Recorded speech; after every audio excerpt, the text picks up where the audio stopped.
attacks us with nuclear weapons, danger will come not just from blast or heat or nearby radiation effect, but also from fallout.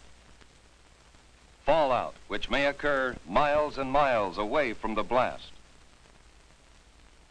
You need to know about fallout, what it is, how to detect it, and what to do to protect yourself against it. Everybody needs to know. Yes, this does mean you. Watch and listen. One day, these facts may save your life. What is this fallout, anyhow? Just bits of radioactive fall out of the mushroom cloud of the nuclear explosion and settle on the ground. These bits of matter can be dangerous. You are exposed to some radiation every day from cosmic rays or other natural sources of radiation. These exposures are too small to hurt you. But when a wartime nuclear explosion occurs, a serious fallout follows. Thousands of tons of atomized earth, building materials, rocks, and gases may be thrown into the air.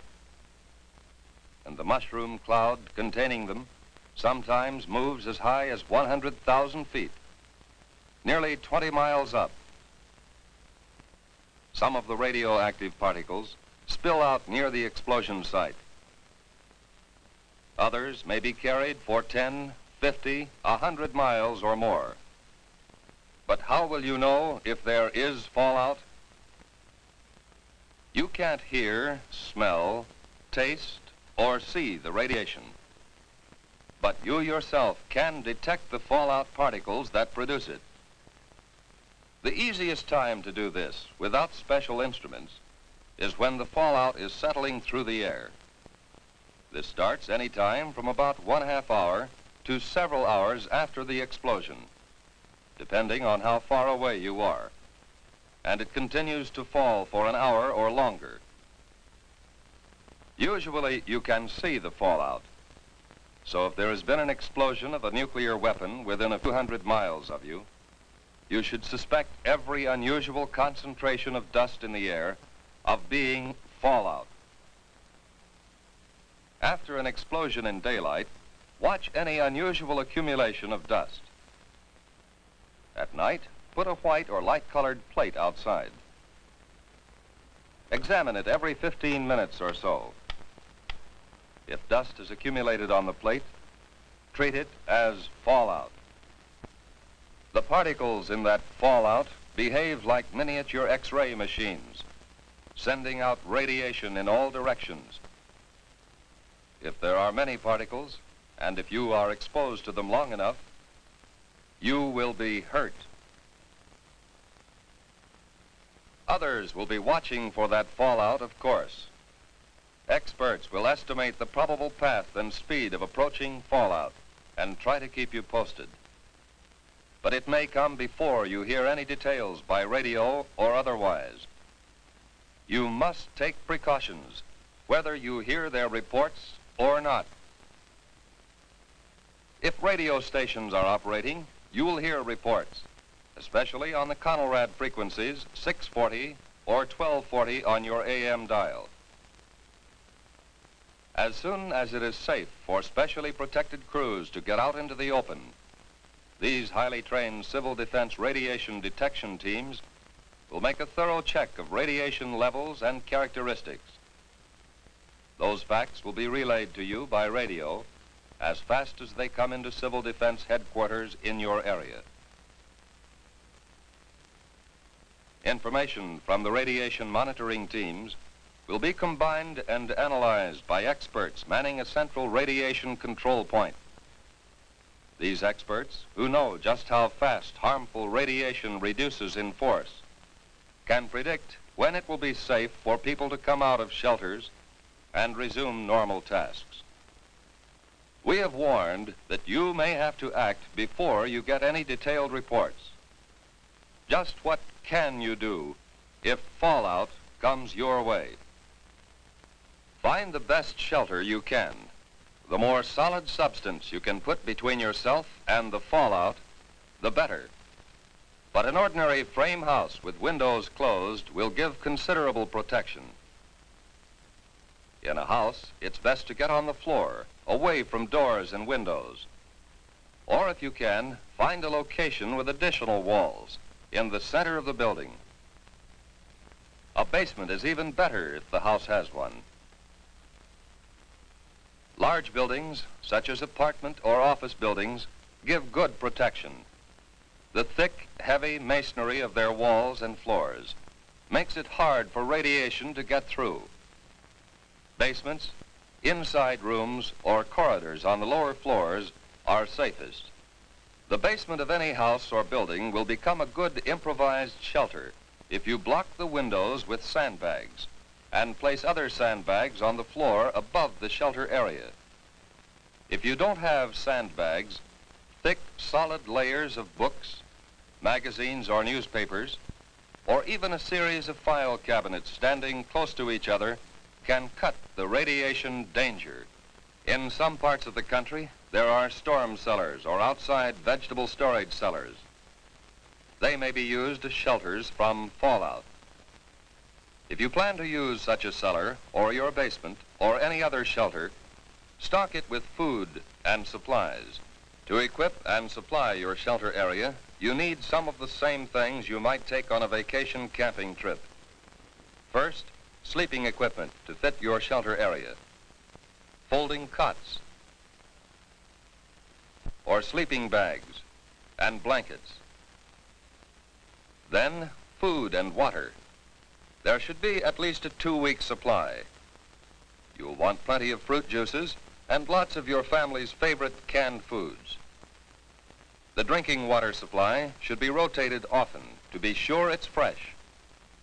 And don't forget such basic needs as sugar, salt, pepper, and other seasoning that your family ordinarily uses. Now, some equipment. A radio is very important.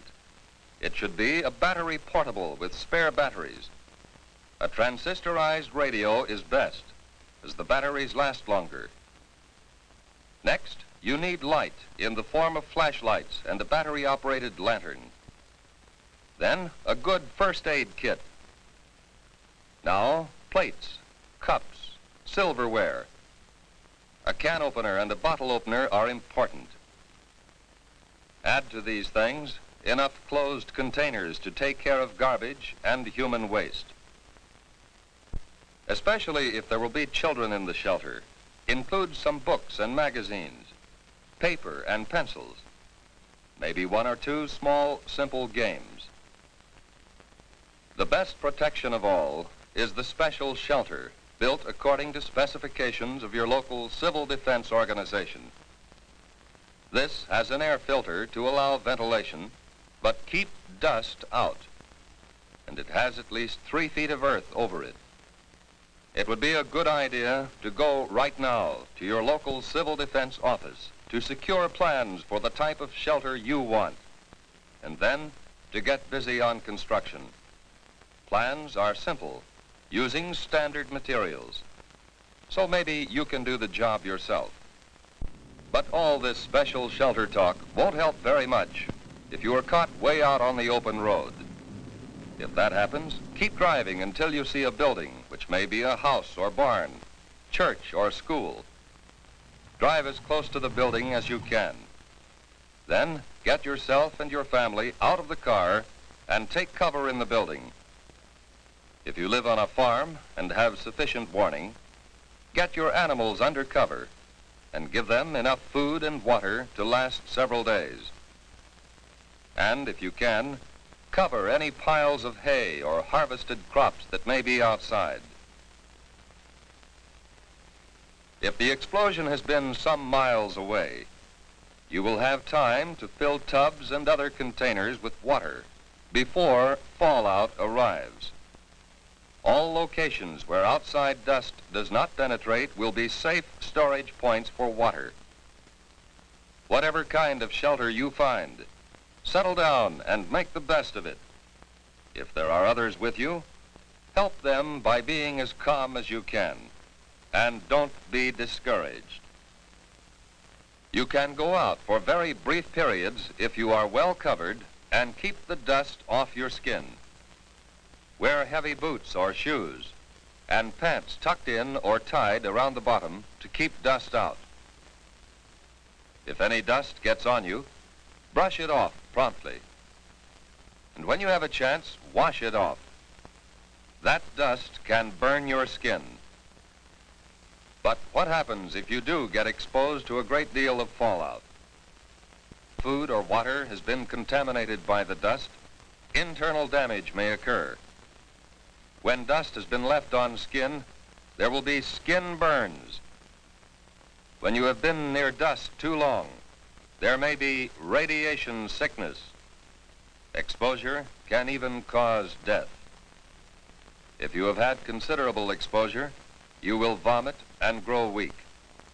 But after a few hours, this sensation will pass, and by the next day, you may have had the last of it. Even if you have been exposed to excessive fallout, you may eat and drink just as you normally would.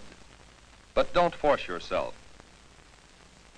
Whether you have had these symptoms or not, if civil defense radio announcements have said that radiation has been high in your section, keep an eye on your condition for the next few days.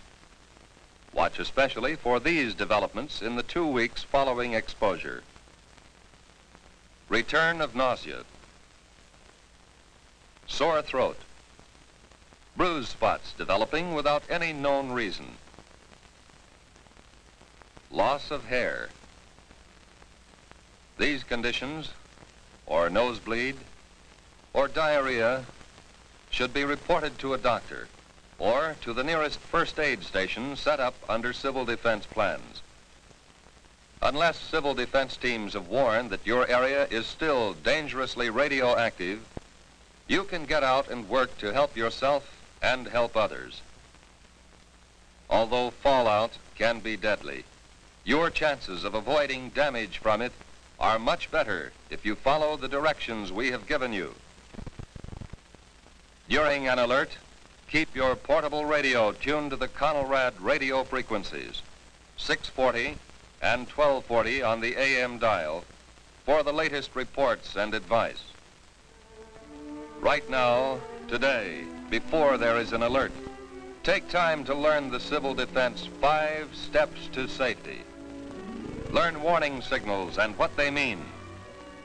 Learn your community plan for emergency action. Learn protection from radioactive fallout. Learn first aid and home emergency preparedness steps. And learn how to use Conelrad 640 or 1240 on the AM dial for official directions.